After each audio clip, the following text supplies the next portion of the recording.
नमस्कार दोस्तों। दुनिया में लाखों गांव हैं, पर कुछ गांव ऐसे होते हैं जो नक्शे पर नहीं होते।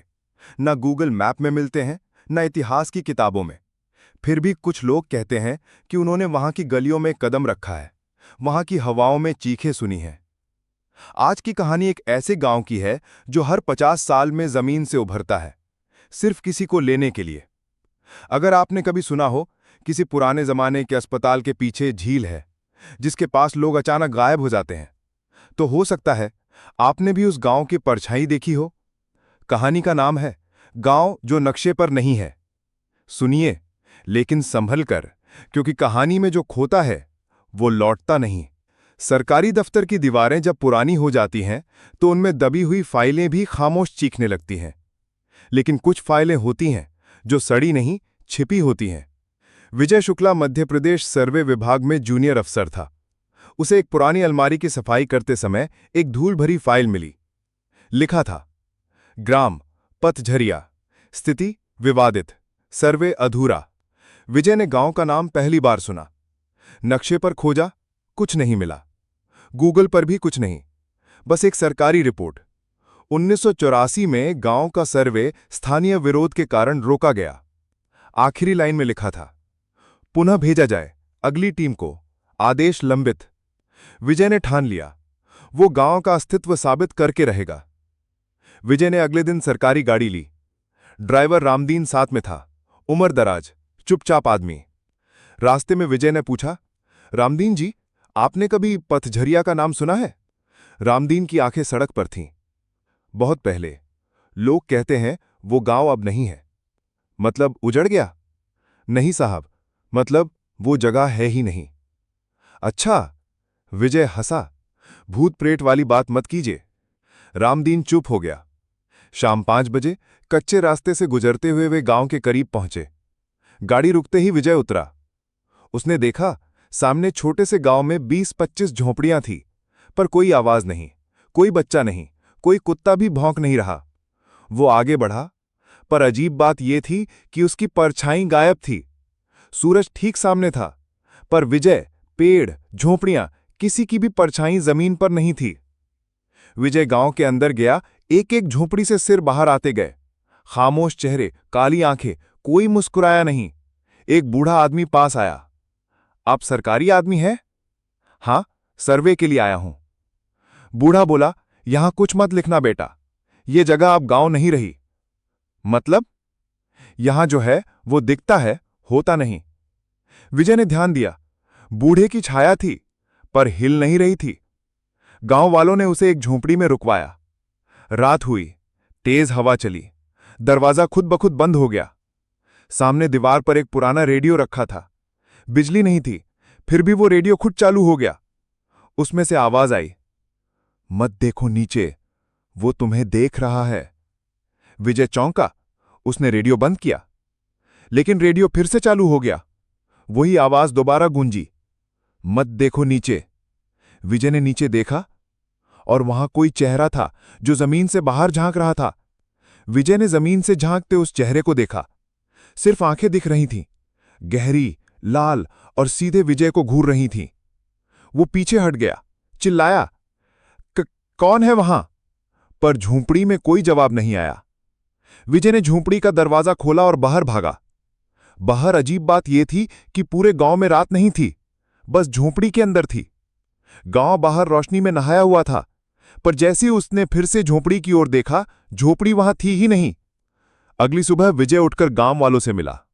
उसने कल रात की बात बताई, पर गांव का सरपंच शांत स्वर में बोला, यहां कोई झोंपड़ी कभी थी ही नहीं। विजय चौंका, मतलब यहां पहले भी हुआ है?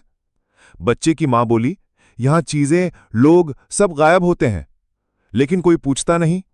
विजय को शक हुआ, क्या यहां कोई प्राकृतिक गैस है या कोई रसायन जो लोगों को भ्रम में डालता है? उसने अपना सर्वे उपकरण निकाला, पर जैसे ही उसने जमीन पर मशीन रखी, मशीन कांपने लगी। स्क्रीन पर लिखा आया, vibration detected, below ground activity. Vijay जमीन पर बैठा और उसने अपने कान जमीन से सटा दिए। सुनाई दिया, कोई सांसें ले रहा है, जमीन के अंदर से। गांव के एक बूढ़े व्यक्ति ने विजय को एक कागज दिया, पुराना जला हुआ नक्शा। उस नक्शे में वही क्षेत्र था, पर गांव के नीचे एक और नाम लिखा था, तालबेला, मृत नगर। विजय ने पूछा, ये क्या है? बूढ़ा बोला, पतझरिया असली गांव नहीं है। असली नाम तालबेला था। 180 साल पहले यहां सब जिंदा दफन हो गए थे। फिर ये लोग कौन हैं? पता नहीं बेटा। कभी कभी जो दफन होता है वो मिट्टी के साथ सांस लेना सीख जाता है। अगले दिन एक गांव की लड़की विजय के पास आई। उसके हाथ में एक मिट्टी का गुड्डा था। वो बोली, भैया, मेरे भाई की आवाज इसमें से आती है। विजय ने गुड्डा अपने हाथ में लिया और कान लगाया। गुड्डे के अंदर से बहुत धीमी सी आवाज आई, भैया, मुझे वापस बुलाओ। विजय डर से कांप गया। वो गुड्डा जमीन पर फेंकना चाहता था, पर गुड्डे की आंखों से पानी नहीं, खून बहने लगा। बूढ़े आदमी ने विजय को बताया, तालबेला गांव एक झील के ऊपर था। जब अंग्रेजों ने यहां बांध बनाया, पूरा गांव डूब गया। तो अब ये गांव? ये असली नहीं है बेटा। झील की गहराई में दबे लोग हर कुछ साल में ऊपर आते हैं, लेकिन पूरे गांव के रूप में। विजय को झटका लगा। मतलब ये गांव किसी नक्शे पर नहीं, क्योंकि ये असल में जिंदा ही नहीं है।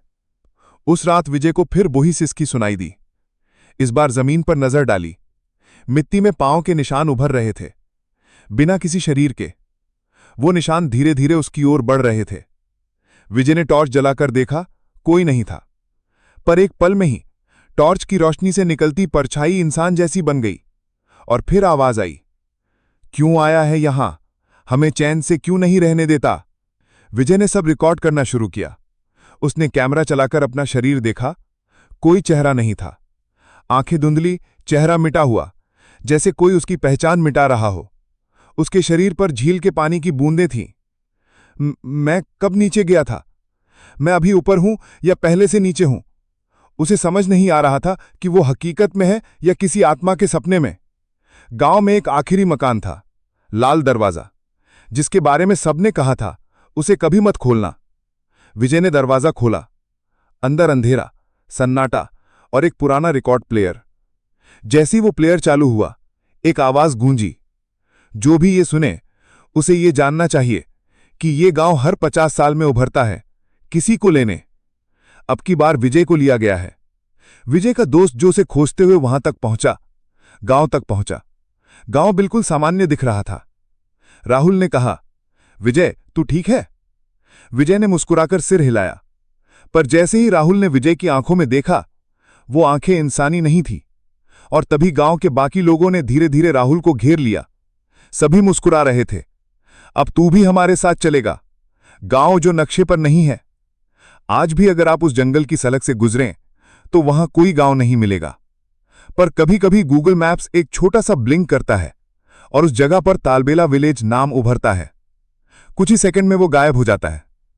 और अगर कोई उस गांव के नाम पर क्लिक कर दे तो फिर वो गायब हो जाता है, क्योंकि उस गांव से लौटने वाले बस एक बात कहते हैं, हमारा शरीर बाहर है पर आत्मा अभी भी वहीं है। कहानी तो खत्म हो गई, पर क्या वो गांव भी खत्म हुआ? या फिर अगली बार वो किसी और को लेने आएगा? अगर कभी रास्ता भटक कर आप किसी ऐसे गांव में पहुंच जाएं जो नक्शे में नहीं दिखता, तो एक बार पीछे मुड़कर जरूर देखना, क्योंकि शायद कोई परछाई आपका पीछा कर रही हो और विस्पर कर रही हो, अब तू भी हमारा है। यही थी कहानी, गांव जो नक्शे पर नहीं है। अगर कहानी ने डरा गया तो पॉड शॉट्स इंडिया को सब्सक्राइब करना मत भूलना, क्योंकि अगली बार कहानी में आप हो सकते हैं।